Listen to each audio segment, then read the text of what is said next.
Okay, so dako tayo sa ating pag-aral ngayon. So punta tayo sa ating lesson ngayon about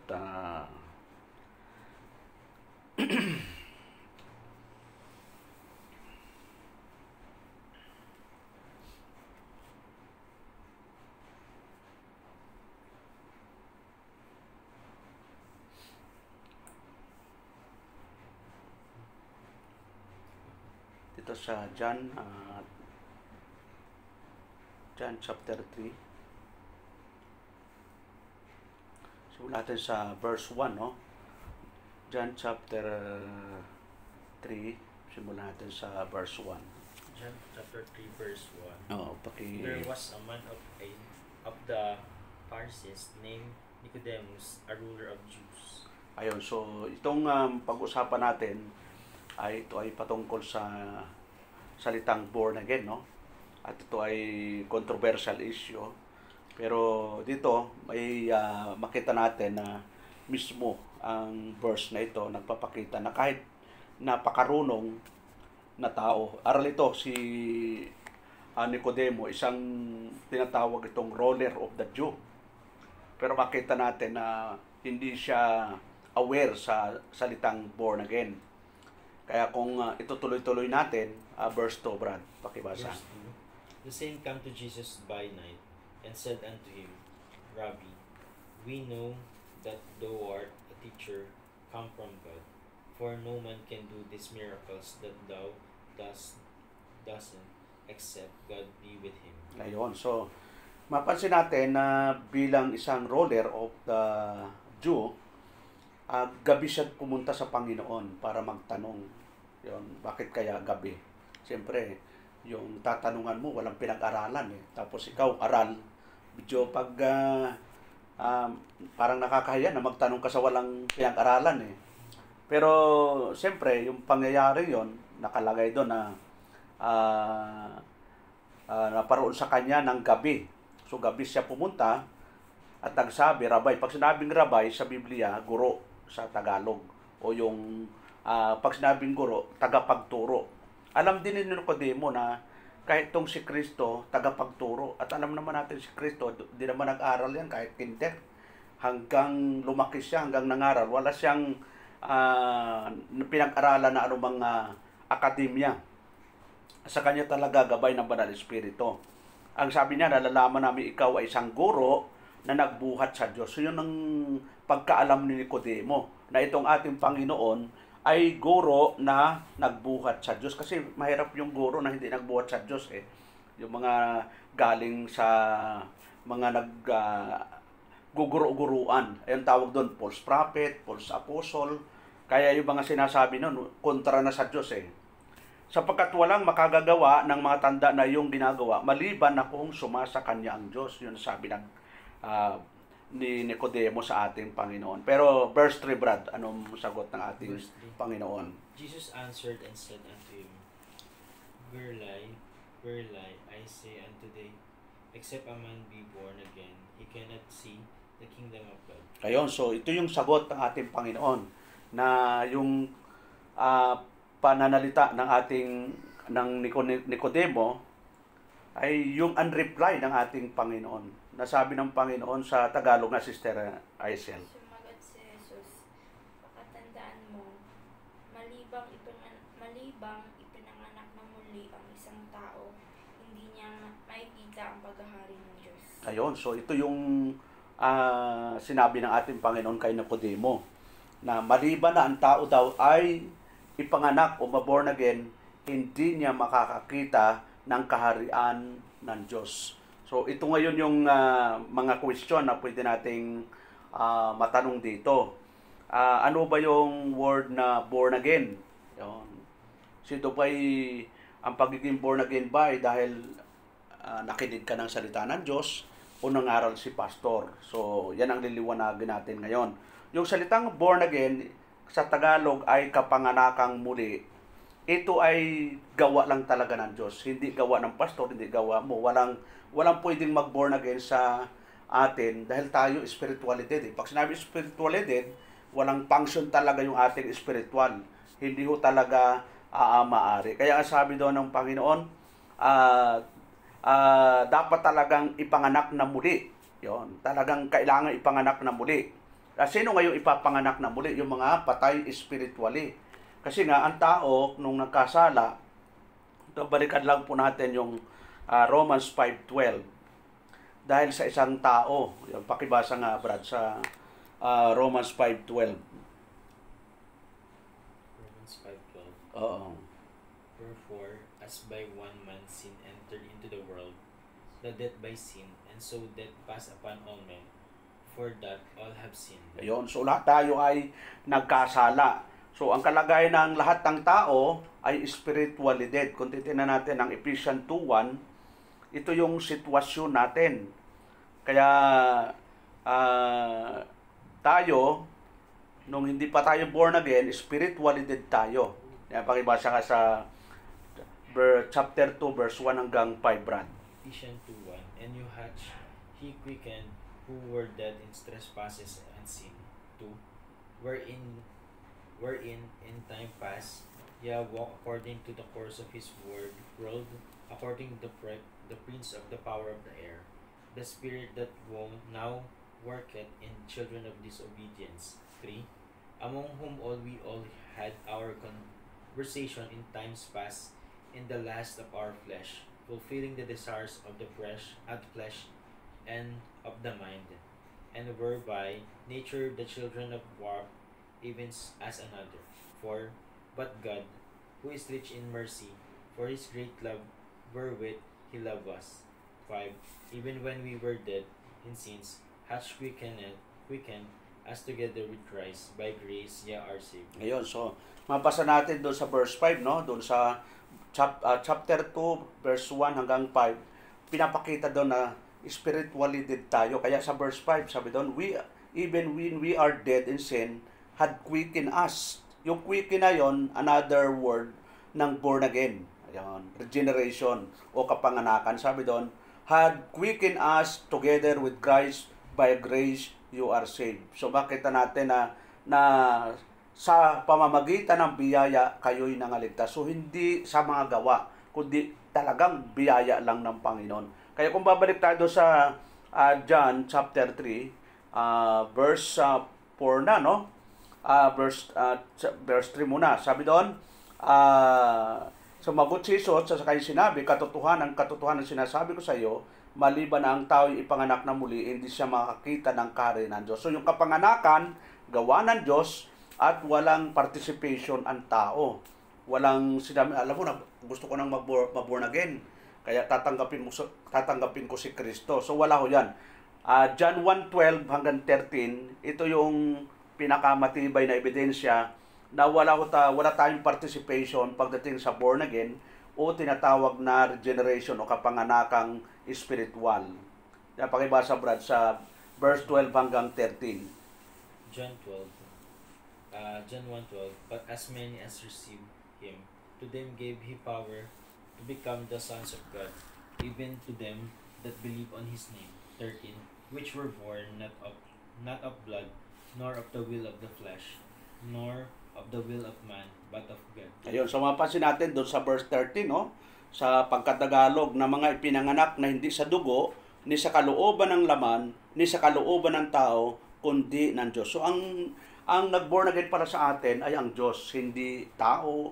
Sabi doon, hindi raw sa dugo, hindi sa kalooban ng laman, ni sa kalooban ng tao, kundi ng Diyos. Kaya wala tayong pwedeng ipagmalaki pagdating sa spiritual na buhay kasi ang Diyos nga ang nag-born again sa atin. Siya ang may kakayanang mag-born again. Tapos, kung titignan natin sa verse 3 pa rin, nandun pa rin po na, ang sabi doon, maliban na ang tao ipanganak na muli, hindi siya makakita ng kaharian ng Diyos. So ano bang kaharian ng Diyos ang tinutukoy dito ng ating Panginoong Jesucristo? Ito yung extension ng Kingdom of God dito sa lupa. Ito yung church. Kaya kapag ang tao ay born again, doon na nagkakaroon na siya ng pribilehiyo na makita yung Kingdom of God o yung church. Kaya kapag hindi talaga kabilang sa true church, inaalis talaga ng Panginoon eh. Kasi ang iglesia, maraming katawagan sa Bible yan. Tingnan nga natin simulan natin sa Book of Acts chapter 20 verse 28. Book of Acts chapter 20 verse 28. Pakibasa nga, Brad. 28. Take muna ye ako. therefore unto yourselves and to all the flock, of the which the Holy Ghost hath made you overseers, to feed the church of God, which He hath purchased with His own blood. Ayun, so tinawag ang iglesia na Church of God. Ayun, iglesia ng Diyos. Sa 1 Corinthians chapter 3 verse 16, tinawag naman ang church na pakibasa nga, Brad.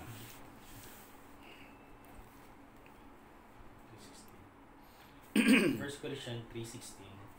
Know ye not that ye are the temple of God, and that the Spirit of God dwelleth in you? Yun, so ang tinawag naman dito sa Corinto, yung church na temple of God o templo ng Diyos. So dito naman po sa 1 Timothy chapter 3 verse 15, ang tawag naman ni Paul, sulat siya kay Timoteo 15, Brad.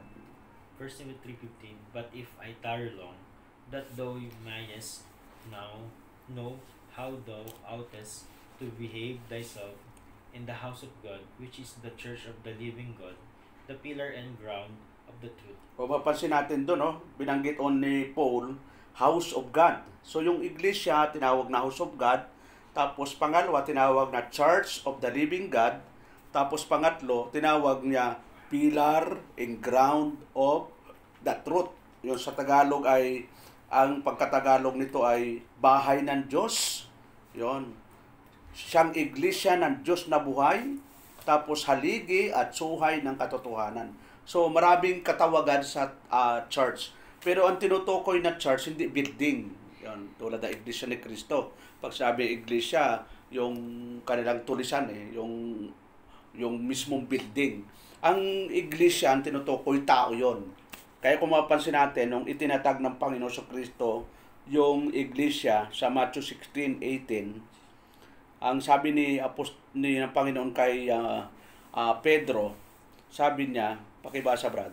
Matthew 16:18. And I say also unto thee, that thou art Peter, and upon this rock I will build my church, and the gates of hell shall not prevail against it. So, ang itatatag niya, church, ibig sabihin, mga tao yon. Kaya nga, kung sa Book of Acts, yung iglesia, tinan natin yung iglesia sa Bagong Tipan, sa Acts 2, 42, no? Tingnan natin 42. Acts 2:42. And they continued steadfastly in the apostles' doctrine and fellowship, and in breaking of bread, and in prayers. Yun, sa verse 46, Brad. 46. And they continuing daily with one accord in the temple, and breaking bread from house to house, and did eat their meat with gladness and singleness of heart. Sa 47. 47. Praising God and having favor with all the people, and the Lord added to the church daily such as should be saved. Ayun, ito yung pinakamagandang na ang Diyos ang nagdadagdag, sabi doon, praising God, na nangpupuri sa Diyos at nagtatamo ng paglingap ng buong bayan at dinaragdag sa kanila ng Panginoon araw-araw yaong nangaliligtas. Ayun.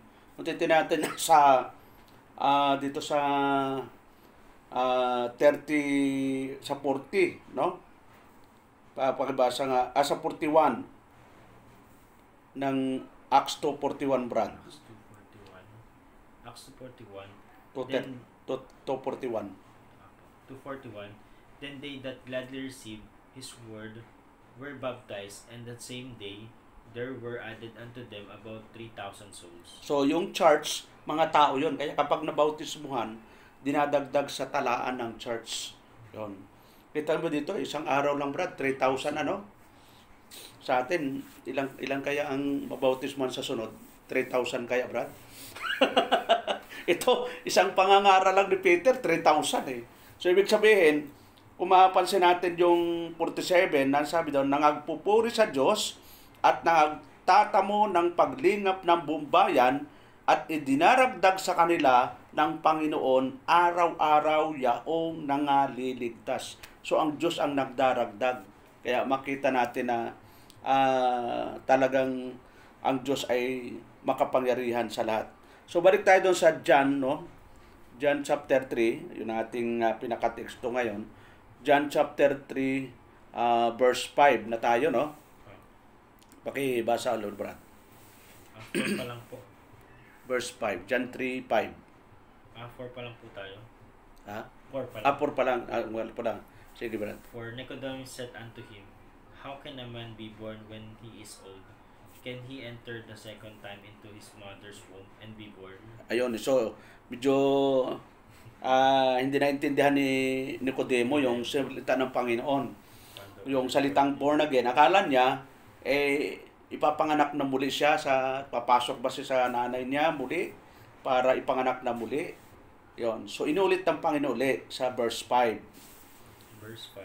Jesus answered, Verily, verily, I say unto thee, except a man be born of water and of the Spirit, he cannot enter into the kingdom of God. Ayun, so inulit uli yung sinabi dito. Ngayon, dito kasi sa una, he cannot see the kingdom of God. Dito sa verse 5, he cannot enter. Yun. So, parehas laman ang ibig sabihin na kailan talaga ma-born again. Kaya inulit-ulit, verily, verily, napakahalaga na ma-born again yung isang anak ng Diyos. Kasi kapag hindi i-born again, hindi niya magkakaroon ng tinatawag spiritual hungerness o kagutuman o kauhawan. Kasi siyempre pagpatay, hindi naman nauuhaw, bro, di ba? Hindi rin nagugutom. Kaya kung titingnan mo yung Matthew chapter 5, tingnan natin yung Matthew chapter 5, yung blessedness na sinasabi ng Panginoon. Tingnan natin yung verse 3, no? Verse 6. Verse 6. Blessed are they which do hunger and thirst after righteousness, for they shall be filled. Ayun, so mapalad doon yung nagugutom at nauuhaw. So buhay na spiritual ito eh. Ito ay born again kaya sila ay nagugutom, nauuhaw sa katuwiran. Kasi pag spiritually dead o hindi born again, ito yung sitwasyon nila. 1 Corinthians 2:14, yung condition ng taong hindi born again, nasabi ni Paul, pakibasa, Brad. 1 Corinthians 2:14, But the natural man receiveth not the things of the Spirit of God, for they are foolishness unto him, neither can he know them, because they are spiritual discerned. Ayun, so sa Tagalog, pakibasa, sis. Sapagkat ang tao hindi pinapangahanan ng Espiritu ay ayaw tumanggap ng mga kaloob mula sa Espiritu ng Diyos. Para sa kanila, kahangalan ang iyon at di nila nauunawaan. Ayun, kapag ang mga bagay na espiritual ay mauunawaan lamang ng paraang espiritual. Ayun. So, ibig sabihin, kapag ang tao hindi born again, wala talaga siyang banal na espiritu. Kaya, kahit anong pangangaral mo dyan, kaya, halimbawa, pupunta tayo sa Nasugbo. Kumbaga, kung yung papangaral natin magka-interest, ibig sabihin, born again na sila.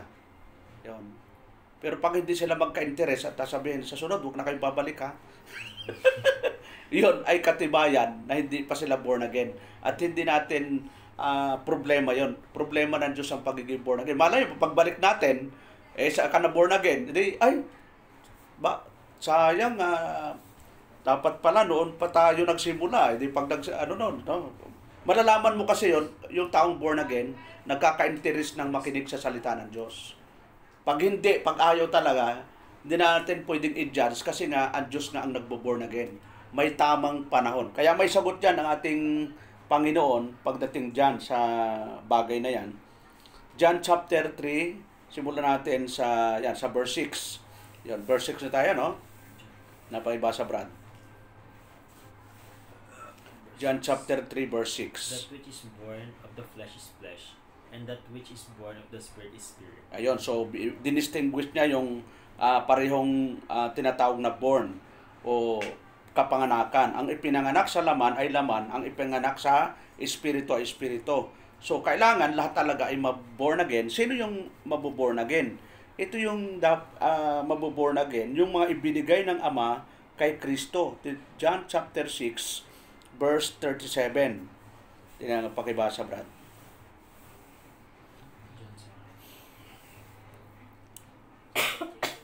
John chapter 6, verse 37. John chapter 6, verse 37. All that the Father giveth me shall come to me, and him that cometh to me I will in no wise cast out. Yon. So lahat palang maboborn again ay lahat ng ibinigay ng Ama kay Kristo. So walang maboborn again pag walang ibinigay yung Ama.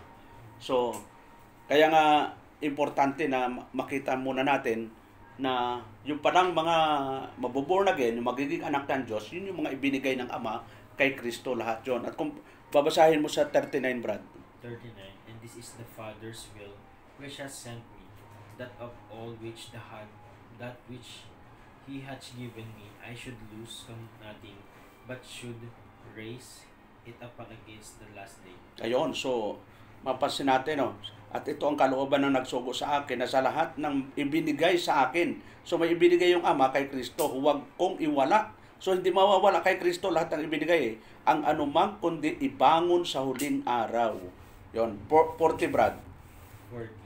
And this is the will of Him that sent me, that everyone which seeth the Son and believeth on Him may have everlasting life, and I will raise him up at the last day. Yon, may everlasting life na. Yung mga ibinigay ng Ama kay Kristo, na siyang maboborn again, na siyang tutubusin ni Kristo, sabi ni Kristo, ay may buhay na walang hanggan at siya'y ibabangon sa huling araw. Yun. So, di ba, ang gandang balita ito. Na katibayan na tayo ay kasama doon kasi nagkaka-interest tayo na makinig ng salita ng Diyos. So, chapter 3, verse 7, Brad.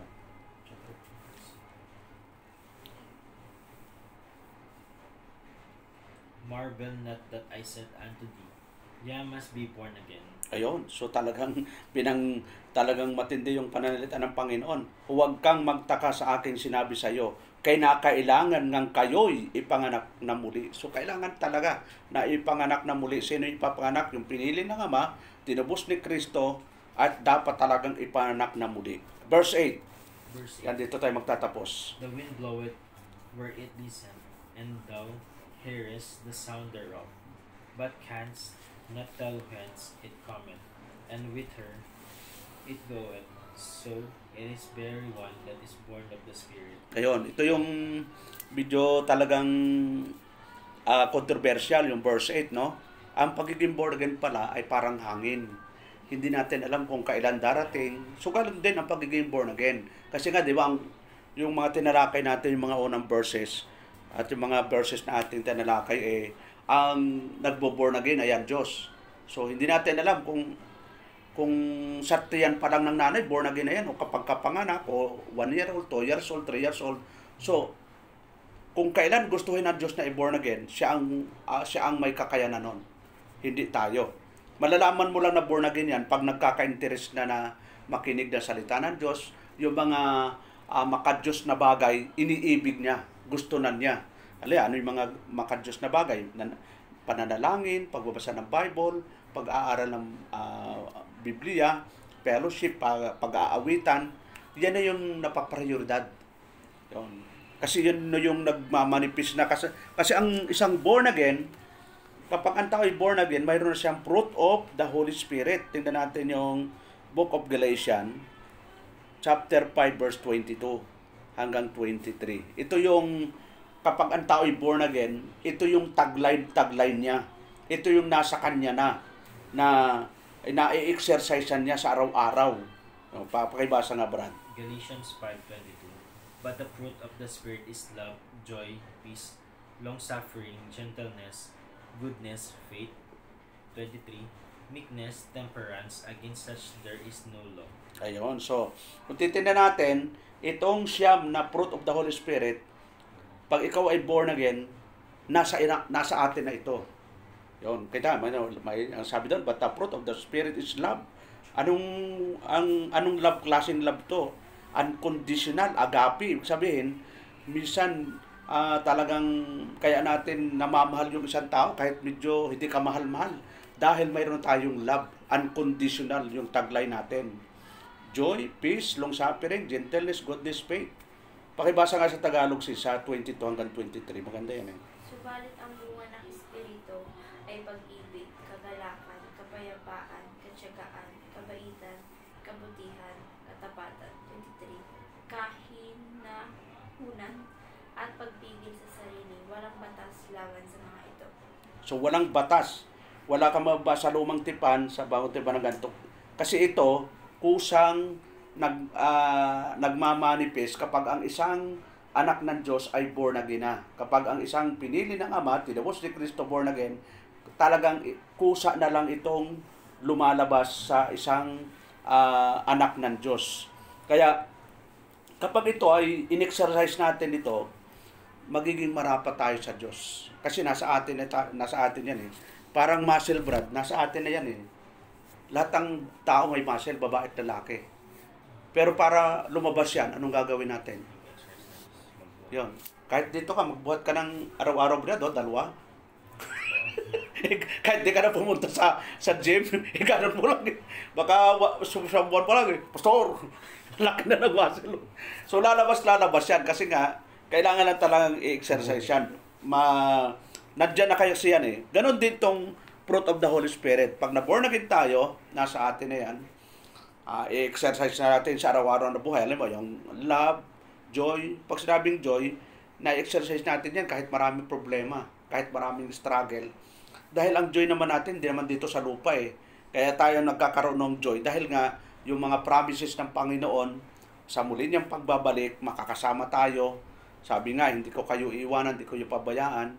Pag ako'y babalik, kasama kayo. So, yun ang matinding kagalakan dapat nating ma-enjoy kasi dito sa lupa, marami mga struggle, di ba? Dami nababalita. Ngayon, naglindol na naman, mula Laon yun hanggang Bagyo, 4.4. Oh, naglabasan ngayon, mga doon sa parke, nagtakbuhan na eh. Kahit naman 4.4 yun, konsentro ka, medyo malakas din yun. So, hindi natin alam yung pangyayari kasi. Kaya mo, nandun saan ba yung Cebu? Tapos ngayon, norte naman. So, lumalampas sa atin, nawa nga, talagang lampasan tayo ng mga dilobyo. Kasi nga, ang Diyos talaga, ang may kakayanan na gawin yan.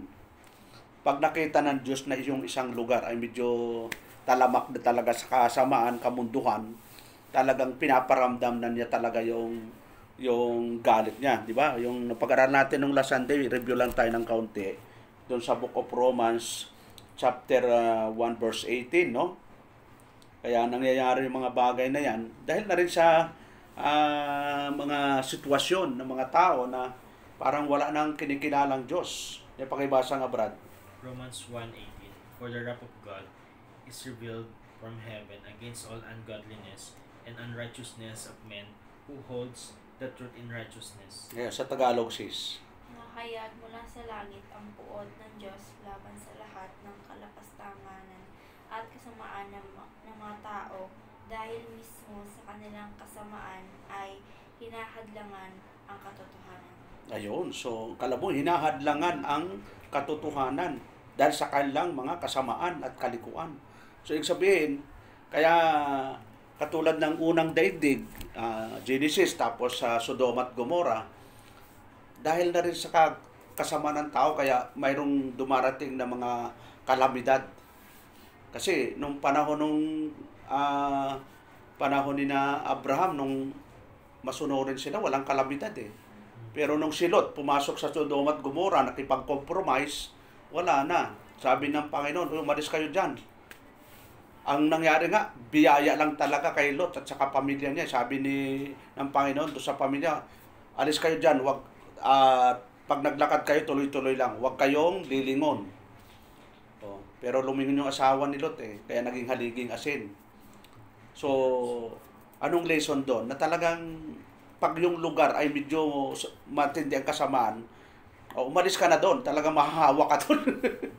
sumama ka doon sa mga taong makadiyos. Kasi, kala mo, titira ka sa puro masama, ay talagang unique ka. So sabi nga, ang makikipag-fellowship ka sa mga taong makadiyos. Kasi kung ang kapaligiran mo yung masama, talagang hindi ka rin mapanatag eh. Talagang so, yun lang. At sa hapong ito, yung ating pinag-aralan about born again.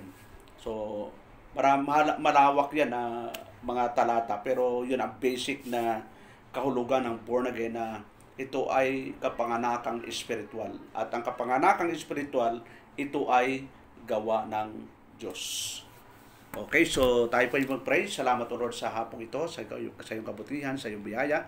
Salamat o Diyos sa buhay po ng mag-asawa kay Brother Jason Steraisel. Lalo mo silang pagpalain sa kanilang mga buhay. Nawa, mga pangangailangang material, physical, financial, at higit sa lahat ng pangailangang spiritual, kayo po ang magkaloob sa mag-asawang ito. Nawa po ay gamitin mo po ang mag-asawang ito sa pagpapalawak na iyong gawain saan man kami makarating, O Lord. Nandun po yung iyong paggabay, pangunguna. Marami pa po kaming masiran ng iyong salita at nawa ang mga pinili mo, mga anak mo ay makasama namin sa ministeryo, Lord. Salamat o Diyos sa hapong ito at sa araw po ng Sabado sa aming fellowship.